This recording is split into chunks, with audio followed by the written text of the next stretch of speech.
So I promise some people yin yoga sequence they can do at home.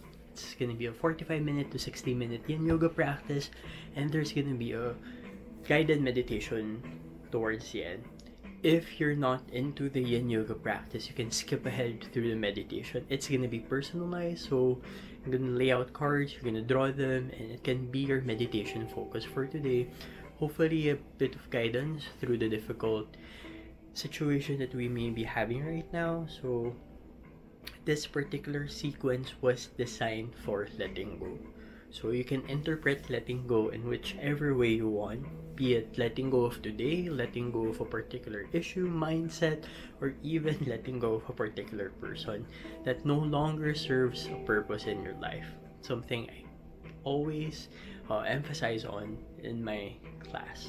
So breathe through what you need to focus on, what is worth of your present moment, and breathe out things you have learned lessons from and are ready to move forward from. So I won't particularly be doing the yin yoga poses. My baby here, my Meddy Teddy baby, will do the yin yoga poses for you, and I'll just walk you through what he's doing, how you're supposed to adjust and feel it. Now, I'm doing this video in consideration that most of you don't have yoga mats or props. So all you would need is a bed and your pillows. Your pillows will serve as your bolsters, your blocks for today, and I made each pose very conducive for this kind of setup. Also know that this was intended for people who need help sleeping or to really clear out their mind. So given the situations that we have now, I think it's a good practice to establish, especially if you're being quarantined or you're really staying at home, to find that solitude with your mind rather than always worrying about what's the next thing ahead. So hopefully you like it, enjoy it, and yeah, Teddy's gonna guide us through the sequence. To start things off, simply find a comfortable space for you to be able to sit down with yourself, do the practice. Make sure there's enough room for you to extend your legs, or simply be in a room that's gonna give you a space of solitude if you do live with your family. If it helps you, find certain objects to help your practice, be it a singing bowl or candle.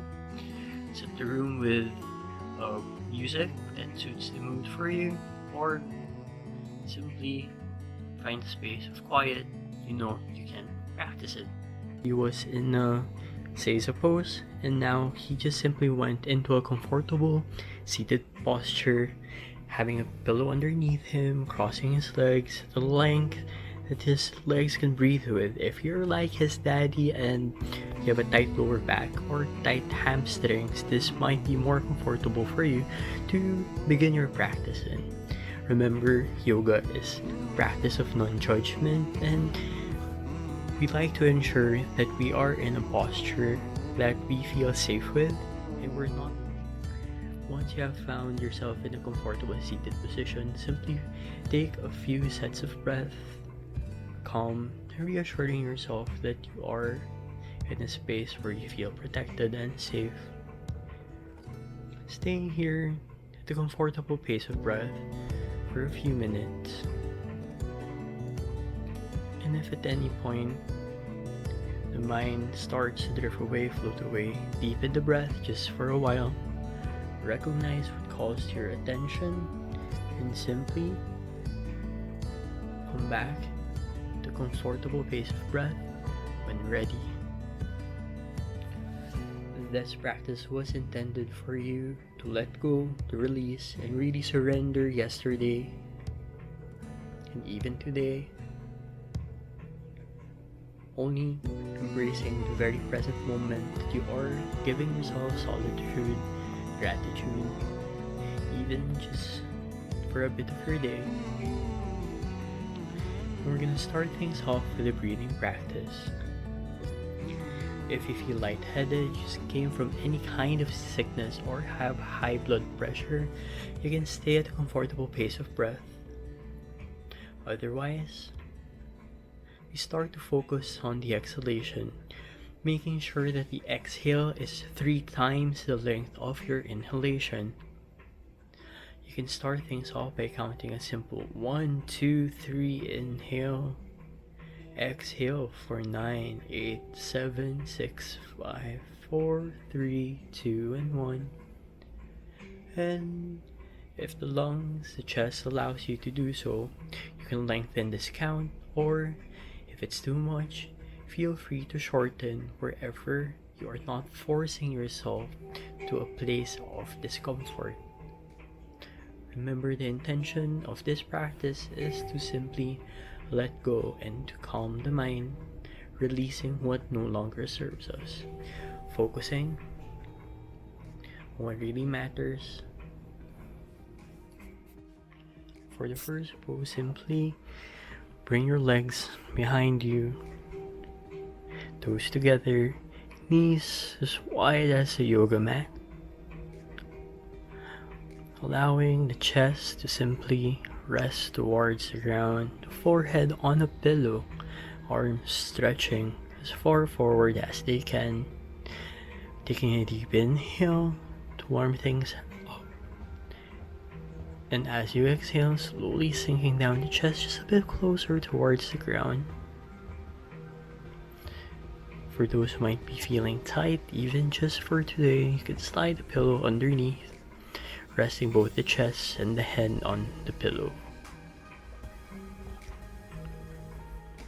Stay here for a good 5 minutes. Afterwards, coming to a rebound pose of simply lying down onto your belly. And after a 1 minute rebound, we come into your caterpillar pose.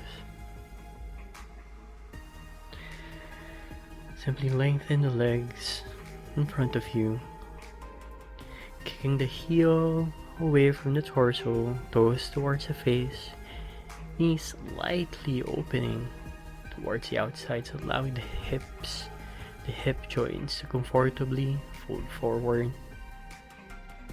I encourage you, since this is in the evening, to simply rest a pillow between the chest and the legs, finding a space of comfort as you walk the hands away from the torso, reaching towards the top of the mat.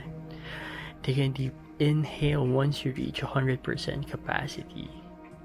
Exhale to 2/3, allowing the body to breathe, to find space.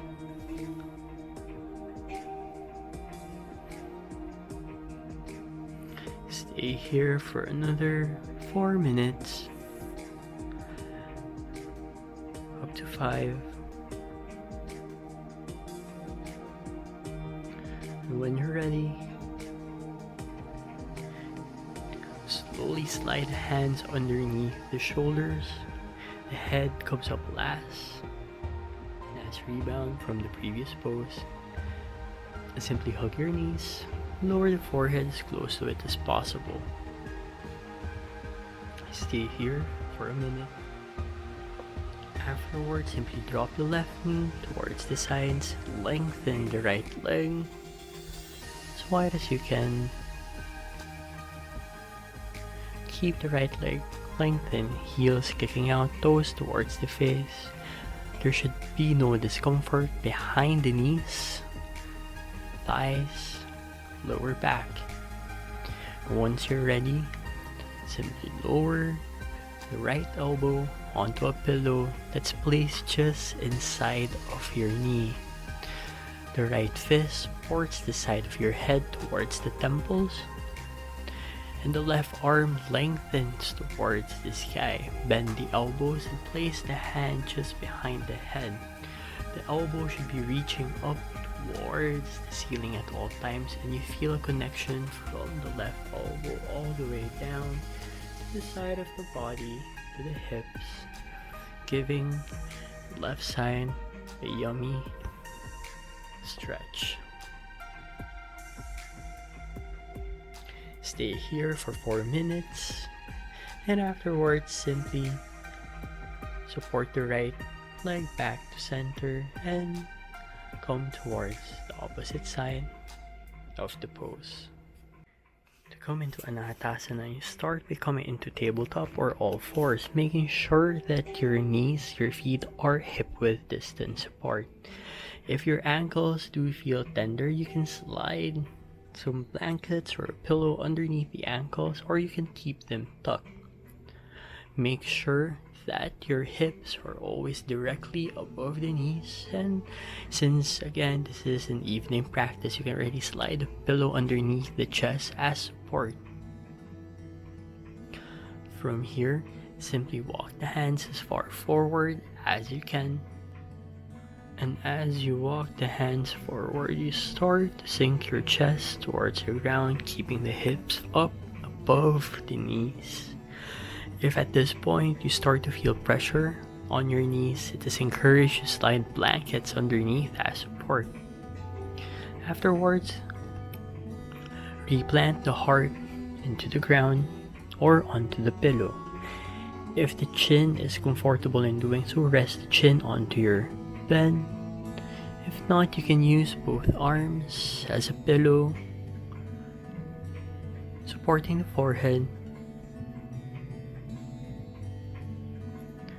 And we stay here in our Anahatasana, our melting heart, for around 8 minutes. And as you continue to focus on your exhalation, use each set of breath to possibly imagine what it is that you want to let go of being planted towards the earth, towards the ground. Asking the earth to guide you in converting this emotion into love. And as you surrender it down towards Mother Earth, help you plant seeds of growth, of wisdom, learning from what it is that you yearn to let go of, to be experiences that you do not simply want to escape, but use as guidance for each of the moments, of the lessons that you are yet to face. After Anahatasana, simply lie down on your back. Stay here for a minute of rebound. And after letting the fluids of the body return into the joints that we worked on, to the spine, simply extend the left leg forward, right leg towards the ceiling first, and let it cross over all the way towards the left side, stacking the right hip over the left, while you keep the right shoulder planted towards the ground. Letting the face, the heart, the hips find comfort into this gentle spinal twist, releasing whatever remains from this practice, whatever else you need to let go of physically, emotionally, or spiritually. After 3 minutes on this side, simply uncross the legs, stay in pentacle first for a minute before crossing the left leg over towards the right side. Left shoulder remains heavy towards the ground. And after completing both sides, let both of your legs lengthen to its capacity. Bring the feet as wide as your yoga mats, or even a bit beyond. I recommend placing pillows underneath the knees if it feels any discomfort. The hips both grounded towards the earth, the arms away from the body with the palms facing up. Take a deep inhale, exhale, sigh out through the mouth. And continue this breathing practice, equalizing the breath, but staying in full awareness as you surrender into your pentacle pose or savasana.